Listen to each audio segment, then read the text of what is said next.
जब हम आजादी के संघर्ष की बात करते हैं या देश की आजादी की बात करते हैं, पहला नाम जो हम सबको याद आता है वो है महात्मा गांधी का, जिन्हें राष्ट्रपिता भी कहा जाता है। भारत की आजादी की लड़ाई एक ऐसी घटना थी जो लंबे अरसे तक चली थी, जिसमें कई जाने माने नेताओं ने योगदान दिया था, जैसे कि सुभाष चंद्र बोस, लाल बहादुर शास्त्री, बाल गंगाधर तिलक, लाला लाजपत राय, बिपिन चंद्र पाल, रविंद्रनाथ टैगोर, भगत सिंह आदि। इन सभी नेताओं में वो B.R. अम्बेडकर थे, जिन्हें बाबा साहेब भी कहा जाता है। ऐसे कई किस्से हैं जब नेताओं ने एक नायक की भूमिका निभाते हुए देश को आजादी दिलवाई थी। इनमें से कई कहानियां या तो बहुत कम प्रसिद्ध हैं या लोग उनसे अवगत ही नहीं हैं। इसलिए यह नाइंसाफी होगी अगर हम किसी एक के गौरव का बखान करें और एक को भूल जाएं। जिस समय हमारा समाज जातिवाद के सख्त नियमों से कसा हुआ था, B.R. अम्बेडकर ने अपने संप्रदाय के लिए आवाज उठाई, जिन्हें अछूत कहा जाता था। एक निम्न वर्गीय परिवार में जन्म लेने वाले B.R. अम्बेडकर ने पहले अपनी शिक्षा से सभी स्तरों को नापा और फिर आजादी की लड़ाई से जुड़ गए। अपनी शिक्षा पूरी करने के बाद 1920 में अम्बेडकर ने एक साप्ताहिक मराठी अखबार शुरू किया। मूक नायक नाम का यह अखबार दबे हुए वर्गों की आवाज बना। आने वाले वर्षों में अम्बेडकर ने कई सभाओं में भाग लिया और सार्वजनिक भाषणों में निम्न वर्ग के उद्धार की बात की। 1924 में अम्बेडकर ने बहिष्कृत हितकरणी सभा की खोज की, जिसके उद्देश्य थे शिक्षा, दबे हुए वर्गों का निर्माण और उद्धार। पिछड़े वर्गों को ऊपर लेने की उनकी कोशिशों ने कभी रुकने का नाम नहीं लिया। 1925 में उन्होंने अछूत बच्चों के लिए बार्शी में हॉस्टल खोले। अम्बेडकर ने अछूतों को चफदर टैंक को छूने की अनुमति दिलाने के लिए लड़ाई लड़ी और सन 1927 में महाड़ में सत्याग्रह की शुरुआत की। उन्हें इसलिए भी याद किया जाता है क्योंकि 1927 में उन्होंने समाज समता संघ की स्थापना की थी। एक और महत्वपूर्ण अवसर था जो 1927 में हुआ, जब B.R. अम्बेडकर ने सार्वजनिक रूप से मनु के उपदेशों, हिंदू सूत्र मनुस्मृति की निंदा की। उन्होंने कहा कि पारंपरिक पुस्तक जातिवाद और अछूत जैसी सामाजिक कुरीतियों को बढ़ावा देती है। इसलिए उन्होंने उस प्राचीन पुस्तक को जला दिया और 25 दिसंबर 1927 में उन्होंने अपने अनुयायियों को भी मनुस्मृति जलाने के लिए सहयोग दिया।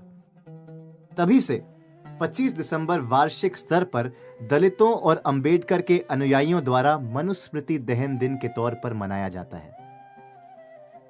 मोंटाग चेल्मस्फोर्ड सुधार को शुरू करने के बाद 1928 में ब्रिटिश सरकार ने भारत के सांविधानिक सुधार की देखरेख के लिए साइमन कमीशन को भारत भेजा।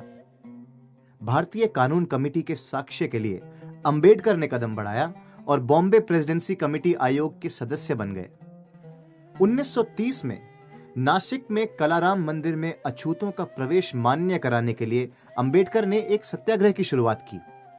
उनके सभी अनुयायी मंदिर में इकट्ठा हुए और सबने नासिक में एक बहुत बड़ा जुलूस निकाला। 1930 और 1932 के बीच में अम्बेडकर ने अछूतों को आगे करते हुए एक राउंड टेबल कॉन्फ्रेंस की। जब 1932 में महात्मा गांधी ने मौत आने तक अनशन लिया, अम्बेडकर उनसे बात करने आए। इस वार्तालाप को पूना एक्ट के नाम से जाना गया। इससे गांधी जी का अनशन पूरा हो गया और दलितों को एक अलग निर्वाचन वर्ग मिल गया, जिससे वो ब्रिटिश भारत में राज्य वैधानिक असेंबली के सदस्य का चुनाव कर सकते थे। 1935 में अम्बेडकर ने ऐतिहासिक रूपांतरण सम्मेलन की अध्यक्षता की।